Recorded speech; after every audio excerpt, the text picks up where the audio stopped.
Bem-vindo, fera, a mais uma aula aí do nosso Jaboatão Prepara.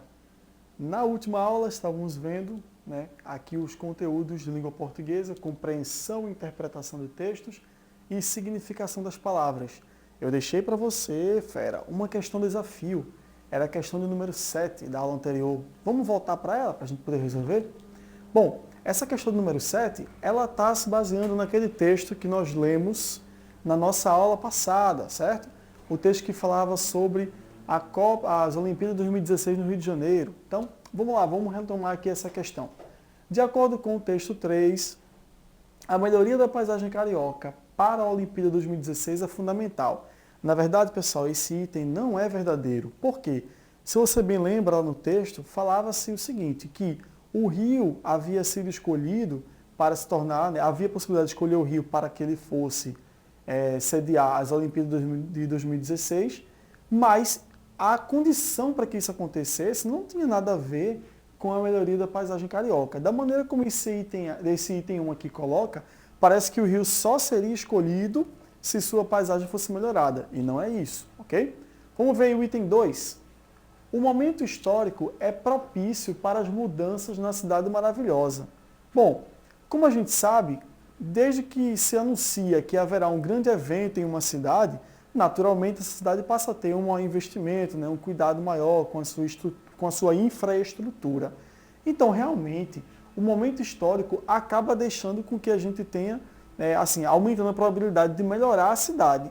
Mas, quando a gente pensa naquele texto lá que a gente leu, não é um momento propício em específico. Acaba se tornando propício se de repente o Rio é escolhido. E a gente sabe, historicamente falando, foi o que aconteceu em 2016. E as melhorias surgem para isso. Mas elas só vão surgir depois que houver a escolha. Tranquilo? Bom, então sabendo aí que os itens 1 e 2 são falsos, a gente já seria capaz de chegar até a mesma resposta, ó, fazendo por eliminação. Por quê? Onde houver 1 e 2, eu vou tirando. Não dá para ser letra A a resposta, não dá para ser letra B, não dá para ser letra C, não dá para ser letra D. Então chegamos à resposta letra E, mesmo que a gente nem tenha lido tudo, mas vamos ler as demais. Olha só. Item 3 aí. O evento trará novos investimentos da cidade, além de modificar um cenário em declínio. Isso é verdadeiro. A gente viu lá no texto que a área portuária do Rio de Janeiro, como aconteceu em muitos outros lugares, entre as décadas de 60 e 70, tornaram-se degradadas. E aí, com essa história de trazer as Olimpíadas para o Rio de Janeiro, isso fez com que houvesse, sim, novos investimentos para a cidade, para que houvesse melhorias em sua infraestrutura para que ela possa abarcar o grande evento que vai ocorrer, O item 4. Os motivos para ver o Rio de Janeiro com otimismo agora existem. Com certeza esse item também é verdadeiro. A gente leu lá no texto que, a partir do momento que foi anunciado lá a ideia de que o Rio poderia sediar as Olimpíadas, todo mundo já começou a olhar para a cidade com otimismo. E é isso dito lá no texto, que agora existe sim um otimismo grande para que a cidade sofra as melhorias tão desejadas, já que ela vai sediar um evento tão importante como este. E o item 5, para a gente fechar a questão, olha só. A Olimpíada 2016 anuncia tempos melhores para o Rio de Janeiro. Também é um item que está verdadeiro. À medida que há mais investimentos, que há melhorias na infraestrutura, acaba também gerando empregos e melhorias em vários outros âmbitos da cidade. Portanto, sim, nós podemos pensar que há tempos melhores para o Rio, a partir desse evento 2016. Nossa resposta aí, letra E. E aí, você conseguiu sair bem no desafio? Vamos lá, vamos continuar porque o tempo urge. Bom, gente, aqui agora nós temos o texto 4, tá? Esse texto também já foi lido em outra oportunidade. Eu vou reler o texto com vocês para que a gente possa formar aí nosso raciocínio e resolver a questão, tá bom? Então vamos à leitura do texto. Brasil de cima e Brasil de baixo. Fragmento. Meu compadre Zé Fulô, meu amigo e companheiro, faz quase um ano que eu tô neste Rio de Janeiro. Eu saí do Cariri imaginando que isto aqui era uma terra de sorte. Mas fique sabendo tu que a miséria aqui no sul é esta mesma no norte. Tudo que eu procuro acho, eu pude ver nesta crima, que tem o Brasil de baixo e tem o Brasil de cima. Brasil de baixo, coitado, é um pobre abandonado, o de cima tem cartaz. Um do outro é bem diferente. Brasil de cima é para frente, Brasil de baixo é para trás. Aqui no Brasil de cima não há dor nem indigência. Reina o mais suave clima de riqueza e opulência. Só se fala de progresso, riqueza e novo processo de grandeza e produção. Porém, no Brasil de baixo, sofre a fêmea e sofre o macho, a mais dura privação. Brasil de cima festeja com orquestra e com banquete, de uísque, dreia e cerveja. Não tem quem conte os rodetes. Brasil de baixo, coitado, vê das casas despejado, homem, menino e mulher, sem achar onde morar, porque não pode pagar o dinheiro do aluguel.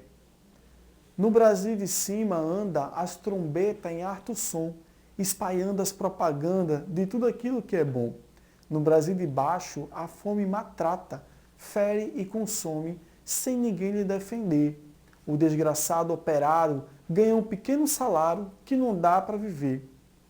Enquanto o Brasil de cima fala de transformação, indústria, matéria-prima, descobertas e invenção, no Brasil de baixo existe o drama penoso e triste da negra necessidade, e é uma coisa sem jeito e o povo não tem direito nem de dizer a verdade. No Brasil de baixo, eu vejo, nas pontas das pobres ruas, o descontente cortejo de criança quase nua.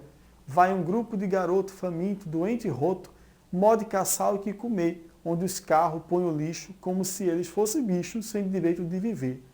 Estas pequenas pessoas, estes fios de abandono, que vive vagando à toa como objeto sem dono, de maneira que horroriza, deitado pela marquisa, dormindo aqui e acolá. No mais penoso relaxo, é deste Brasil de baixo a classe dos marginados. Meu Brasil de baixo, amigo, para onde é que você vai nesta vida de mendigo que não tem mãe nem pai? Não se aflija nem se abofe. O que com o tempo sobe, o tempo mesmo derruba. Talvez ainda aconteça que o Brasil de cima desça e o Brasil de baixo suba. Patativa do Assaré, poeta popular, né? Então a gente vê um exemplo de poesia popular. E o poema, como a gente já é de esperar, né, aí tem toda a sua divisão feita pelos versos, né? Então os versos vão sendo colocados e chamam de verso porque existe uma quebra. Você vê que a linha não é inteira como ocorre com o texto em prosa. O texto em verso ele sofre uma quebra e volta. Inclusive a palavra verso significa isso, né? Volta. Então você tem uma linha, quebra e volta, quebra e volta. Isso é a característica aí do poema, tá? Bom, a questão número 8 diz o seguinte aí pra gente. O poema de Antônio Gonçalves da Silva, O Patativa do Assaré, reflete sobre a existência de dois Brasis. É correto afirmar que a principal crítica que se dá a ver através da leitura do poema diz respeito. Então, a gente tem que procurar saber aí qual é a principal crítica. Vamos lembrar que a palavra crítica nem sempre ela tem um tom pejorativo. Crítica também pode ser positiva, é uma crítica que é construtiva. Porém, neste contexto, de acordo com o que a gente acabou de ler, a gente viu que realmente a crítica aí é com relação a essa diferença entre as classes sociais. É como se houvesse realmente, ele coloca ali, dois Brasis diferentes. Aquele que vive numa situação mais confortável, né, que as pessoas são mais abastadas, e aquele que vive em condições precárias. Vamos agora avaliar os itens para ver qual é a crítica principal. Aí na sua tela nós temos o seguinte no item A. Retomando aqui. O poema diz respeito a quê? Né? As diferentes características geográficas nos estados brasileiros, já que a ocorrência de planaltos e depressões provoca a existência de paisagens cheias de altos e baixos, portanto, do Brasil de baixo e do Brasil de cima. Neste item A, pessoal, a questão nos faz acreditar que é algo relativo ao relevo. O Brasil de baixo seria as regiões mais altas do país, em termos de estrutura mesmo, relevo, questão geográfica, né? E o Brasil de baixo seria regiões baixas, ou seja, baixa altitude e alta altitude. Não tem nada a ver com isso. A gente viu que a questão aqui é mais social. Então, esse item A, carta fora do baralho. Vejamos aí o item B. A divisão desigual da renda no país, que permite aos ricos viverem em uma espécie de Brasil superior. Volta aqui para mim. Tem nem muito que a gente discutir, né? Esse item B aí já deixou claro para a gente o que é que pode ser visto aí como essa diferença de classes. Né? A população que tem mais dinheiro vive melhor, como se vivesse no Brasil superior. Daí a ideia do Patativa do Assaré falar em Brasil de cima. Né? Mas não chegamos ainda a uma conclusão. Vamos avaliar os outros itens, que é importante a gente ver todos eles e eliminar qualquer possibilidade. Olha só o que diz o item C aí na sua tela. Aos governantes do Estado do Rio de Janeiro, que permitem a existência de pessoas em situação miserável. Não se pontua o Estado do Rio de Janeiro, tá, gente? Vamos seguindo aí. Letra D. A existência de ostentação entre as pessoas que fazem parte do Brasil de cima. E só para a gente dar prosseguimento, vamos logo para a letra E também. A falta de perspectiva das pessoas que fazem parte do Brasil de baixo, aliada à ausência de ações que contribuam para a modificação da sua condição socioeconômica. Então, realmente agora com a aparição aí dos outros itens, né, os itens D e E, a gente fica aí mais confuso com relação a qual seria a crítica principal. Porém, se a gente for olhar direitinho, pensando melhor sobre a leitura, a gente entende que durante todo o texto houve a intenção do autor, né, de falar sobre as diferenças.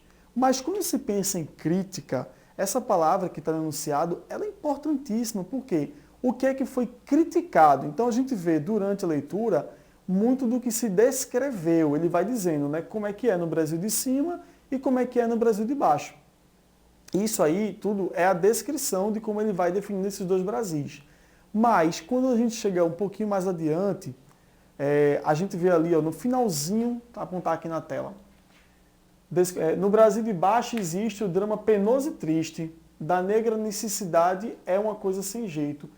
E o povo não tem direito nem de dizer a verdade. Então, assim, a gente vê que existe aqui não somente uma descrição, mas aqui tem a presença da crítica, que o povo não pode nem abrir a boca, é um povo que não tem voz. É isso que o Patativa está criticando com o seu poema. Além disso, a gente vê aqui que ele usa expressões como estes fios do abandono, que vive vagando à toa, como objeto sem dono. E aí ele vai descrevendo um pouco mais, né, e fazendo comparações. Portanto, gente, o que o Patativa tem no seu maior intuito aqui como crítica dentro do texto? Justamente a ideia de mostrar como essa desigual renda no país permite que os ricos vivam no Brasil superior. Aí você vai dizer, professor, e por que não é o item E? Olha só, a falta de perspectiva das pessoas que fazem parte do Brasil de baixo, aliada à ausência de ações que contribuam para a modificação de sua condição socioeconômica. O que a gente vê aqui é o seguinte, que tem uma certa verdade, existe. Porém, o que a gente olha aqui nesse item é que não há uma relação direta com essa crítica do Patativa do Assaré, porque o tempo inteiro o que ele quer dizer é que existe desigualdade. Ele faz comparação entre os dois Brasis, mostrando sempre desigualdade. Então a gente tem que se prender nessa palavra e aí conseguimos entender qual é a crítica que o texto quer passar. Realmente, a crítica global do texto é realmente essa ideia de desigualdade de distribuição de renda no nosso país. Ok? Vamos seguindo aí para a questão 9, ainda sobre o mesmo texto do Patativa do Assaré. No verso, no mais penoso relaxo, pertencente à 8ª estrofe do poema, o termo grifado pode ser substituído sem acarretar mudança de sentido por. Então é uma questão de significação das palavras, né? O termo aqui em destaque é penoso. Logo a gente precisa entender, naquele contexto, o que é que penoso vai significar. No mais penoso relaxo, a gente vai pensar assim, penoso dá ideia de pena. Então qual seria a palavra aí que se aproxima mais pelo sentido, né? Letra A, ele dá a opção para a gente desgraçado. Letra B, dificultoso. Letra C, absurdo. Letra D, vantajoso. E a letra E, doloroso. Então a gente pensa o quê? No mais penoso relaxo, é no mais doloroso relaxo. A gente vê que dá pena. E aí essa ideia do doloroso, a gente tem que pensar em outra palavrinha, que é dó. Não tem aquela expressão? Dá uma dó, né, da pessoa. Você sente dó da pessoa. Esse dó aí, gente, na verdade é de dor. É doloroso ver aquela situação. É penoso, tá? Então, pelo sentido, essas duas palavras se aproximam. A gente sabe que não existem sinônimos perfeitos. Uma palavra exatamente com o sentido igual da outra. Mas nós temos aí, por aproximação, né, na semântica, doloroso se aproxima mais de penoso no contexto que foi empregado, ok? Bom, vamos seguindo aí agora para o texto de número 5, um texto intitulado As Crônicas de Nárnia. Vou ler aí com vocês o que é que se fala sobre esta obra já tão conhecida, né? Acho que não é novidade para ninguém aqui As Crônicas de Nárnia. Vamos lá. Viagens ao fim do mundo, criaturas fantásticas, batalhas épicas entre o bem e o mal. O que mais um leitor poderia querer de um livro? O livro que tem tudo isso é O Leão, a Feiticeira e o Guarda-Roupa, escrito em 1949 por Clive Staples Lewis. Mas Lewis não parou por aí. 6 outros livros vieram depois e juntos ficaram conhecidos como As Crônicas de Nárnia. Em um universo completamente mágico e original, C.S. Lewis conduz a Terra de Nárnia desde a sua criação até o seu fim em 7 livros incríveis. As Crônicas de Nárnia é um conjunto de histórias que abrangem diversas épocas dentro de um cenário repleto de castelos, membros da realeza, guerreiros, criaturas fantásticas, feiticeiras e uma mitologia bem extensa. O autor buscou uma forma de elaborar a história da Bíblia em um contexto original e inspirado no livro sagrado, de modo que até mesmo quem não concorda com os seus preceitos e ensinamentos sinta interesse em iniciar a sua leitura. Além disso, há também referências claras à mitologia grega e nórdica e aos contos de fada, além da inserção de seres icônicos como o Papai Noel. Desde a Gênese do Apocalipse, Nárnia vivencia muitos períodos, nos quais questões muito comuns, muito diferentes, são abordadas. Entretanto, há um elemento comum em todos os livros. Os papéis principais são dados a crianças. São esses pequenos heróis que se descobrem grandes salvadores e se sentem no dever de lutar para proteger a terra que tanto amam e que depende deles. A oposição entre Aslan e Tesh começa a ganhar força no decorrer da cronologia dos livros, sempre camuflada em um contexto de conflitos por terras e guerras entre reinos. Em A Última Batalha, é citado que Aslan remete ao bem e Tesh ao mal. Qualquer um que estiver seguindo a um dos dois e praticar o bem, estará na verdade seguindo a Aslan. Se for o oposto, estará seguindo a Tesh. Ambos são os contrastes de atitudes boas e ruins que podem ser cometidas de acordo com o caráter, o comportamento e as escolhas de cada um. No geral, as personagens de mais destaque em toda a obra são Aslan, Diggory, Carco, Polly Plummer e a Feiticeira Branca, Pedro Penvis, Susana Penvis, Edmund Penvis, Lucy Penvis, Sr. Thomas, Castors, Caspian, Rich, Champing, Sashta, Aravis, Eustáquio, Mísero, Gilpole, Brejeiro, Rilan, Confuso, Manhoso, Tirian e Tesh.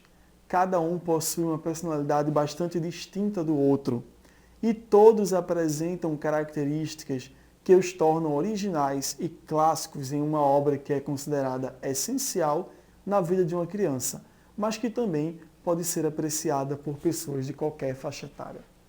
Então, pessoal, estamos falando aí de uma resenha. O gênero textual desse texto que nós acabamos de ler é resenha. Na resenha a gente apresenta aí o nosso objeto a ser resenhado, que no caso é a obra As Crônicas de Nárnia, e a gente faz um pequeno resumo da obra, faz alguns comentários e em muitos casos a gente pode inclusive dar as indicações ou não de leitura, ou se por um acaso for uma obra cinematográfica, para que você assista a obra, ok? Bom, após a leitura, vamos à questão aí de número 10. No contexto em que foi empregada, a palavra camuflada, segundo a linha do 4º parágrafo, estabelece relação de antonímia com. Olha só, pessoal, palavra camuflada, relação de antonímia. Essa expressão antonímia, para quem não está lembrado, gente, dá a ideia de oposição. Se a gente pensa em sinonímia, sinônimos como algo que pode estar próximo pelo sentido, A antonímia é aquilo que vai fazer com que haja uma oposição no sentido, tá? Uma visão oposta. Então, se a gente voltar lá, ele afirma que está na segunda linha do quarto parágrafo. Vamos voltar aqui o texto, parágrafo 4. Na verdade, por conta da diagramação, a gente encontra ela na terceira linha, né? Tá aqui, ó, camuflada, certo? Então, pegando aqui pelo contexto, a oposição entre Aslan e Tesh começa a ganhar força no decorrer da cronologia dos livros, sempre camuflada em um contexto de conflitos por terras e guerras entre reinos. Opa, então vamos entender esse trechinho que a gente acabou de ler aqui. Existe um conflito que é entre Aslan e Tesh. Depois que a gente passa essa parte do texto, a gente descobre lá que esse conflito, na verdade, representa o bem e o mal, né? O Aslan com o bem e o Tesh com o mal. E esse conflito está camuflado por disputas de terra, que é o que diz aqui. Então essa palavra camuflada aí é como se fosse disfarçado, escondido. É o sentido que se aplica aí a ela nesse contexto. Se a questão está me pedindo a relação de antonímia, o que é diferente daquilo que está escondido, disfarçado? Olha só, ocultado, ocultar seria você esconder. Então aí seria uma relação de sinonímia, não é o que a gente quer. A gente está buscando antonímia. Letra B, disfarçada, disfarçada e camuflada também são sinônimos. Não é o que a gente está buscando como resposta. Olha a letra C, revelada. Opa, se eu estou pensando em algo que é camuflado, algo que está escondido, de repente uma coisa revelada é algo que não está mais escondido, né? É algo que apareceu para todo mundo ver. Então a gente percebe uma relação sim de antonímia. Dissimulada, ou dissimulação da ideia de cinismo, né? Quando você de uma certa forma tenta disfarçar uma atitude sua. Então dissimulada aí está mais associado a cinismo, né? Um disfarce também. Acabaria se aproximando pelo sentido lá da palavra camuflada mesmo. E por último, envolta. Envolta é aquilo que está dentro de algo, envolvido por algo, né? De certa forma, estar envolto também significa uma espécie de proteção. Portanto, o único sentido aí, né, que dá essa ideia de antonímia, a ideia contrária, é justamente essa palavra revelada. A palavra revelada mostra pra gente algo que está em evidência, deixou de estar escondido e apareceu para todo mundo ver. Ok? Então, realmente, a gente percebe uma relação de antonímia, ideias contrárias. Bom, gente, texto 6 é uma charge. E esse tipo de texto é muito legal, porque as provas costumam trabalhar com eles e a gente muitas vezes não presta atenção aos detalhes. Para se ler uma charge, é preciso que a gente lembre de alguns elementos que são muito importantes. Entre eles, os aspectos verbais e não verbais. O seguinte, ó, aquilo que é palavra é chamado de elementos verbais, tá? A linguagem verbal do texto é aquela que utiliza palavras, sejam elas pronunciadas, oralizadas ou escritas. Se houve palavra, é porque a gente está vendo um texto verbal, certo? Verbalizou-se.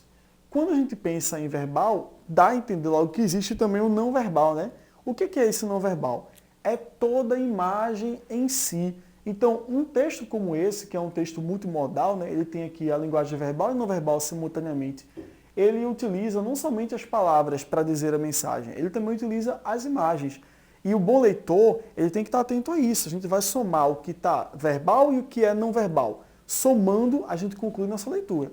Então, observa aqui, nós temos uma pessoa, na verdade são duas pessoas, né? Vejam que uma, à esquerda, está com a camisa do MST. Para quem não lembra, pessoal, o MST é o Movimento dos Sem Terra. Hoje tem até outras nomenclaturas, mas até então o MST significava Movimento dos Sem Terra. Do lado direito, aqui à minha direita, nós temos um latifundiário, é o que está escrito no chapéu dele. Veja que, enquanto o representante do MST só tem uma enxada na mão, e ele parece fraco, franzino e bem menor do que o outro elemento lá, o latifundiário, ele carrega uma indumentária mais formal, né? E outra. Não dá para a gente ver com muita clareza porque ele está em preto e branco, mas observando aqui você vai perceber que cada lado tem uma cor diferente, né? Essas cores também têm um significado. Do lado direito a gente vê aqui o paletó, representando o Ministério Público, que vem com a marreta na mão, que é quem define a situação. Quando o juiz bate a marreta, ele definiu a situação. Então aqui o Ministério Público é quem pode definir porque ele está com a marreta na mão. Do outro lado, a gente vê a Brigada Militar. Então não se tem mais o sapato, já é um coturno. Aqui a gente vê a roupa do militar, ela é diferente da roupa do Ministério Público, né? E ele possui um cacetete na mão. É uma arma militar, não deixa de ser uma arma porque é para repelir as ações, né, de manifestantes também se utiliza o cacetete. Historicamente falando, o cacetete é até emblemático, né? A gente tem aqui na cabeça do latifundiário, a gente tem a mídia, ou seja, quem faz a cabeça desse outro lado mais forte é justamente a mídia. É uma televisão quem representa a cabeça. E na televisão está escrito mídia. Então veja que imagem e palavra dialogam para construir o sentido do texto. E ali em cima o chapéu do latifundiário, que é para proteger todo mundo o chapéu, né? Então você vê que essa relação entre o MST e o latifundiário, ela é muito injusta. Nós temos um lado fraco e um lado forte.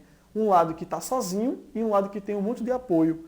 Um lado que tem aqui, ó, marreta, cacetete, coturno, o outro tem os pés no chão e uma única enxada, certo? Bom, a partir dessa leitura mais ampla que nós fizemos do texto 6, vamos agora para a questão aí de número 11, que é a questão associada a essa charge. Vamos lá comigo aí na sua tela.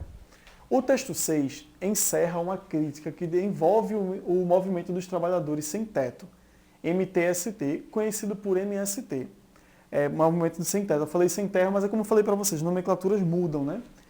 Então, com base nos elementos verbovisuais que compõem a charge, e aí, ó, verbovisuais, tá? Verbo verbal, ou seja, palavra, e visual, a imagem, certo? É o não verbal. Volta para a questão. Que compõe a charge, é correto concluirmos que, letra A, esse movimento precisa entrar em conflito com diversas instituições a fim de defender seus interesses. Então, esse item A afirma que o movimento do MST precisa entrar em confronto. Lá a gente viu que tinha a mídia para confrontá-lo, a gente viu que tinha um latifundiário, a gente viu que tinha o Ministério Público, a gente viu também que havia ali os militares. Então, realmente, esse item A mostra para a gente que se o MST quiser conseguir, né, os seus objetivos, eles precisam entrar em conflito com diversas instituições, mídia, latifundiários, Ministério Público, Exército. Vamos ver o item B? Esse movimento faz uso de força bruta para assegurar seu direito ao cultivo de terras consideradas improdutivas. Nós vimos ali um elemento que está repelido, fragilizado, e ele não parece ser usuário da força bruta, muito pelo contrário, ele parece que está sendo hostilizado por uma força bruta contra ele. Não ele que está indo para praticar a ação de mais brutalidade, né? Ele está fragilizado naquela condição. Então esse item C aí já deixa a gente desconfiado. Vamos ver o item D. O item B, né? Vamos ver agora o item C. Esse movimento pode contar com o apoio dos veículos de comunicação em massa ao produzirem notícias imparciais a seu respeito. Também não é verdade. De quem é que a mídia está do lado de quem? Olha só, a mídia está do lado do latifundiário. Olha a mídia onde é que está. Então aqui é que tem os meios de comunicação em massa, portanto, não corresponde o item C à nossa resposta. Item D. Esse movimento tem sua luta defendida pelo Estado, pois a Polícia Militar cuida da integridade física desses trabalhadores. É brigada militar, né? Eu chamei de exército, mas enfim, militar em si. Olha que ele fala pra gente que os militares cuidam da integridade física dos trabalhadores. Como se eles estão com um cacetete na mão em direção ao manifestante lá do MST? Acho que é bem o contrário, na verdade, né? O que está aparecendo aqui é que a brigada militar vai de encontro, vai agredir o manifestante lá do MST. Bom, e a letra E. Esse movimento tem seus deveres e direitos regulados pela imparcialidade da esfera judiciária. Gente, ó, a palavra imparcialidade dá a ideia de que não existe um lado. Ser imparcial é você não tomar partido de nenhum lado nem de outro. Você ficar ali para ser justo, se neutralizar, na verdade. Então, aí, quando você volta para a charge, o que a charge afirma é que o Ministério Público está de um lado. Ele está do lado do latifundiário, não está do lado do MST. Então, a nossa única opção de resposta realmente fica sendo aí o item A. Esse movimento precisa entrar em conflito com diversas instituições a fim de defender seus interesses. É verdadeiro.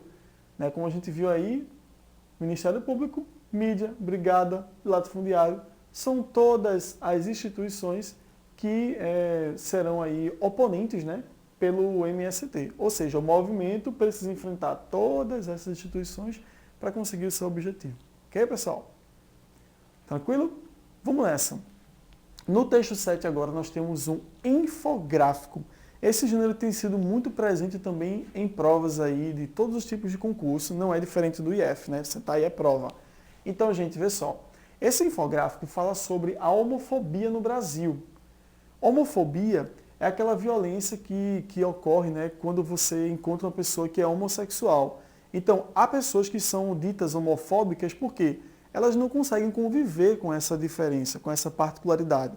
E aí acabam agredindo, hostilizando os homossexuais, que são pessoas que, como vocês devem saber, acabam tendo atração por outras pessoas do mesmo sexo, né? Então vamos lá.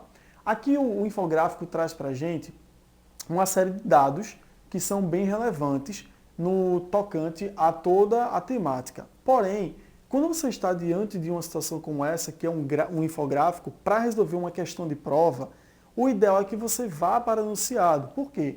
Você vai vendo os itens e de acordo com eles é que você vai saber se aquilo é fato ou não.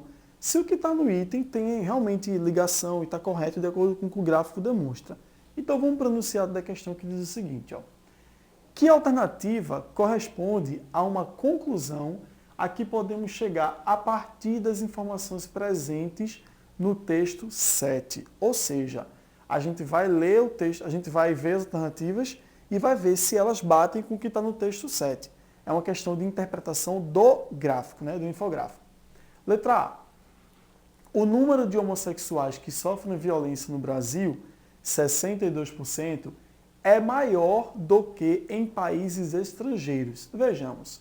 A gente vai ver aqui o perfil das vítimas. Se são vítimas, é porque sofrem essa violência, por isso chamadas de vítimas, né?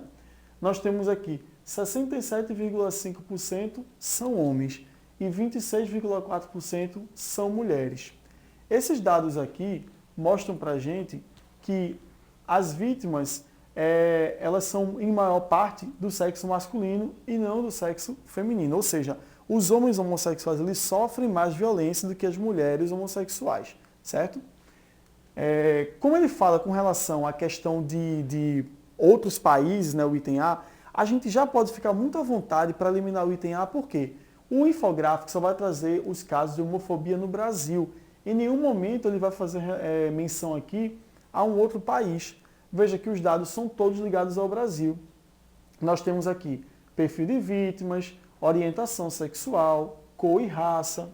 Aqui nós temos perfil dos suspeitos, orientação sexual e a cor e a raça. Então, de um lado, as vítimas, qual é o perfil delas, a sexualidade, a cor e a raça, e do outro dos suspeitos, certo? Aqui ao meio nós temos aqui um outro dado irrelevante, né, bem importante, que é quando as pessoas que sofrem violência conheciam os agressores. 38,2 desses 62, os agressores eram os próprios familiares e 35 eram os vizinhos. Então, pessoas muito próximas também agridem, né? Mas vamos seguir aí agora para o item B, porque a gente já viu que o item A não vai ser a nossa resposta. Olha o que diz o item B. Então, esse item B, pessoal, ele vai deixar a gente aí confuso, porque ele diz assim, né? Como eu acabei de ler para vocês, pessoas com orientação heterossexual confundidas com homoafetivo também podem ser alvo da homofobia. Se a gente voltar para o infográfico, você vê que não tem nenhum ponto em específico em que ele comenta que as pessoas que são heterossexuais, porém são confundidas, também sofrem homofobia. Porém, né, voltando aqui para o gráfico, observe do lado de cá, no perfil das vítimas, que 67,5% são homens. Na orientação sexual, a gente encontra que 1,6% desse todo é de heterossexuais. Ou seja, também existem pessoas que são heterossexuais e sofrem pela homofobia. E está ali dentro desse percentual de pessoas que são vítimas. Então, dentro do perfil das vítimas, também tem heterossexuais. Pessoas que sofrem a homofobia sem ser homossexuais. É interessante, é um dado que você só consegue perceber quando você faz a leitura do gráfico. Não existe um ponto em específico no gráfico mostrando isso. É uma questão de interpretação. Se aqui na orientação sexual, no perfil das vítimas, tem pessoas que são hétero, quer dizer que as pessoas são confundidas. Elas são heterossexuais, mas sofrem preconceito. É um percentual menor, 1,6, mas existe. Então esse item B é provavelmente nossa resposta, porque apesar de não estar explícito no gráfico, mas a gente fazendo a leitura e a interpretação, a gente chega a ele. No item C é dito o seguinte: os homens heterossexuais são entre os dois perfis de orientação sexual que menos agridem. Opa, essa informação está errada. Ó. No perfil dos suspeitos, né, de agressores, nós temos 52,5%, ou seja, é maior do que os 34% das mulheres. Portanto, os homens são, na sua maioria, agressores, né? Logo, esse item C está falso, porque ele diz que são os que menos agridem. Não, os homens agridem mais. Olha o item D. Mulheres brancas homoafetivas de classe média encontram-se entre o perfil mais vulneráveis aos ataques homofóbicos, né? Olha só, aqui eu tenho o perfil das vítimas e, ó, percentual de brancas 44,5%, percentual de negras 52,1%. Então, as pessoas negras são mais vítimas de homofobia do que as pessoas brancas, o que faz com que esse item D esteja errado. E o item E, para a gente fechar a questão, diz o seguinte: mais da metade dos agressores de pessoas homoafetivas apresentam faixa etária entre 15 e 29 anos. Será verdade? Vamos ao gráfico, olha só. Aqui nós temos o perfil de pessoas que têm de 15 a 29 anos, 40%. Então não é mais da metade. Para ser mais da metade, necessitaria que fosse acima de 50%. Mas aqui temos 40%. Portanto, chegamos aí à nossa conclusão, essa resposta, a letra B. Apesar de não ser um item que está explícito no gráfico, mas pela interpretação que a gente faz, a gente chega a essa resposta, ok? Vamos seguindo aí, pessoal. Olha só o texto 8, agora é um poema de Cecília Meirelles, intitulado Cantiga. Ai, a manhã primorosa do pensamento, minha vida é uma pobre rosa ao vento. Passam arroios de cores sobre a paisagem, mas tu eras a flor das flores, imagem. Vim de ver as asas e ramos na luz sonora. Ninguém sabe para onde vamos agora. Os jardins têm vida e morte, noite e dia. Quem conhecesse a sua sorte, morria. É nisto que se resume o sofrimento. Cai a flor e deixa o perfume no vento. Cecília Meirelles.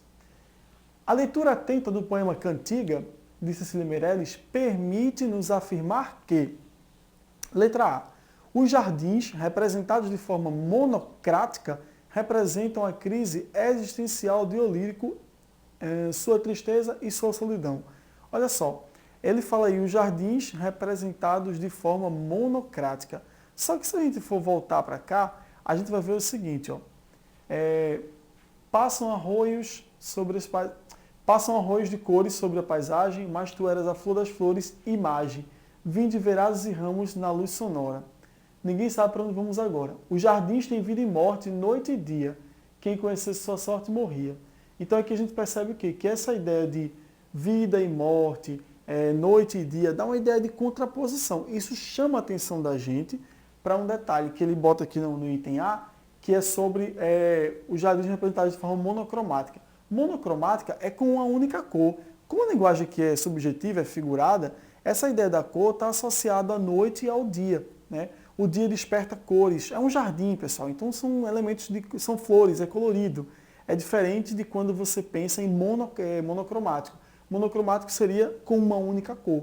Então esse item aí já não está muito de acordo com o que a gente está buscando aqui. Olha o item B. O sofrimento amoroso é representado pela rosa.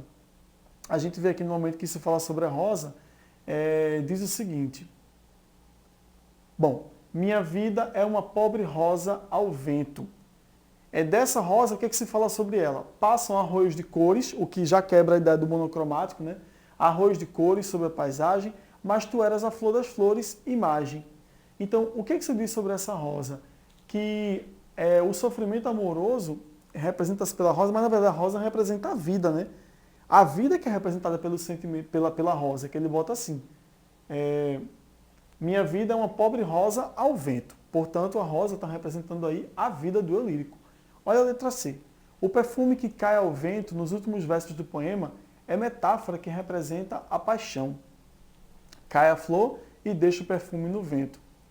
Na verdade, tudo isso aí está ligado ao sofrimento, tá vendo? E é nisto que se resume o sofrimento. Cai a flor e deixa o perfume no vento. Portanto, essa ideia a metáfora que é trazida para cá é a ideia de que o perfume, na verdade, é o que fica depois que a flor se vai. Ou seja, depois que a paixão termina, né? A letra D. A imagem sinestésica do verso "Na luz sonora", terceira estrofe, atribui ao jardim característica de melancolia. Melancolia, tristeza. Vamos dar uma olhadinha lá. Terceira estrofe. Primeira, segunda, terceira estrofe está aqui. Pronto. Vinde ver asas e ramos na luz sonora. Luz sonora é altamente sinestésico porque a gente consegue perceber elementos que não fazem muito acordo se fossem levados ao pé da letra. Mas luz sonora, luz da ideia de visibilidade, né? A gente utiliza ali o sentido da visão, e sonora a gente utiliza a audição. E ele diz que é uma luz sonora, como se fosse uma luz que trouxesse som, né? Então aí, voltando aqui para o item, para a gente avaliar, terceira estrofe, atribui ao jardim característica de melancolia. Luz da ideia de vitalidade, de coisa boa, de energia positiva, e não de melancolia, de tristeza, né? Então, esse item também não vai chegar à nossa resposta. E a gente chega no item E. A efemeridade da vida é retratada principalmente na quarta estrofe, que é a nossa resposta. Olha só o que diz aí a quarta estrofe. A gente chega aqui, ó. Ninguém sabe para onde vamos agora. Ou seja, os jardins têm vida e morte, noite e dia. Do mesmo jeito que o dia vem e se vai, a vida também existe e uma hora ela se encerra, acontece a morte. Então isso aí dá a ideia desse movimento de efemeridade. Para quem não lembra, efêmero é aquilo que é passageiro, aquilo que acaba. Assim como o dia termina, a noite uma hora se vai. Assim como a vida termina e aí é o momento da morte. Isso é efêmero, somos passageiros, né? O texto 9 aí, intitulado Fim do Livro de Papel, vai servir para a gente responder a questão de número 14. Vamos lá. Só 122 livros era o que a Universidade de Cambridge tinha em 1427. Eram manuscritos lindos que valiam cada um o preço de uma casa. Isso foi 3 décadas antes da Bíblia de Gutenberg chegar às ruas. Depois dela, os livros deixaram de ser obras artesanais exclusivas de milionários e viraram o que viraram. Graças a uma novidade, a prensa de tipos móveis, que era capaz de fazer milhares de cópias no tempo que um monge levava para terminar um manuscrito. Foi uma revolução sem igual na história e blá, blá, blá. Só que uma revolução que já acabou, há 10 anos pelo menos. Quando a internet começou a crescer para valer, ficou claro que ela passaria uma borracha na história do papel impresso e começaria outra. Mas aconteceu justamente o que ninguém esperava. Nada. A internet nunca arranhou o prestígio nem as vendas dos livros. Muito pelo contrário. O segundo negócio online que mais deu certo depois do Google, uma livraria, a Amazon. Se um extraterrestre pousasse na Terra hoje, acharia que nada disso faz sentido. Por que o livro não morreu? Como uma plataforma que, se comparada à internet, é tão arcaica quanto as folhas de pergaminho ou tábuas de argila, continua firme. Você sabe ler por quê? Ler um livro inteiro no computador é insuportável. A melhor tecnologia para a leitura profunda e demorada continua sendo tinta preta em papel branco. Tudo embalado, num pacote portátil e fácil de manusear, igual a Bíblia de Gutenberg. Isso sem falar em outro ingrediente. Quem gosta de ler sente um afeto físico pelos livros, curte tocar neles, sentir o fluxo das páginas, exibir a estante cheia, uma relação de fetiche, amor até. Mas esse amor só dura porque ainda não apareceu nada melhor que um livro para a atividade de ler um livro. Se aparecer não. Quando aparecer, depois do CD que já morreu e do DVD que está respirando com a ajuda de aparelhos, o livro impresso é o próximo da lista. Então nós temos um artigo, né, produzido pelo Alexandre Vezignaci, que vai falar sobre o fim do livro de papel. Olha só, a questão aí, 14, referente ao texto 9, nós temos o seguinte. A ideia central defendida pelo autor do texto é... Então, o que o autor fala, né, defende como seu ponto de vista durante toda a sua produção? Letra A. A evolução do pergaminho ao livro impresso a partir da produção da Bíblia de Gutenberg. Bom, isso é um fato, não é uma questão de ponto de vista. Não dá para discutir se isso pode ser ou não. Isso é um fato, ele só menciona isso, né, para fazer valer a ideia de que houve evolução nesse processo. Letra B. a certeza de que a superação do livro impresso por outra tecnologia é só uma questão de tempo. Bom, gente, olha só o que ele fala aqui. Se aparecer, não. Quando aparecer. Então, ele admite que o livro impresso, uma hora, vai deixar de existir. Portanto, certamente, esse item é a nossa resposta. Mas vejamos os outros. Olha o que diz o item C. A revolução na história da comunicação que a internet causou. Mais uma vez, isso é um fato, não é uma questão de opinião, tá? Não dá para discutir se esse é o ponto de vista do autor, não. Isso aí aconteceu e não tem o que discutir. Letra D. A resistência do livro impresso à criação da internet.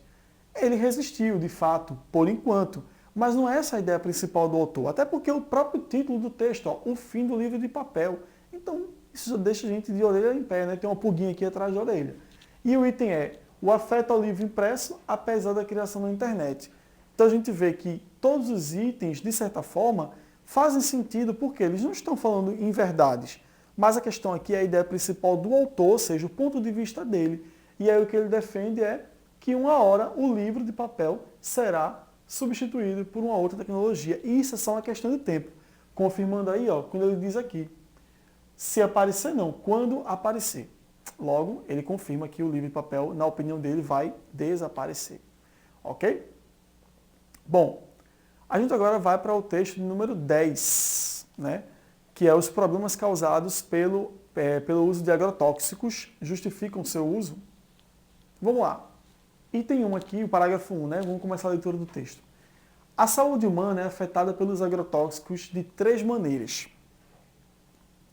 Durante sua fabricação, o momento da aplicação e ao consumir um produto contaminado. Independentemente da forma de contato, os efeitos são extremamente perigosos.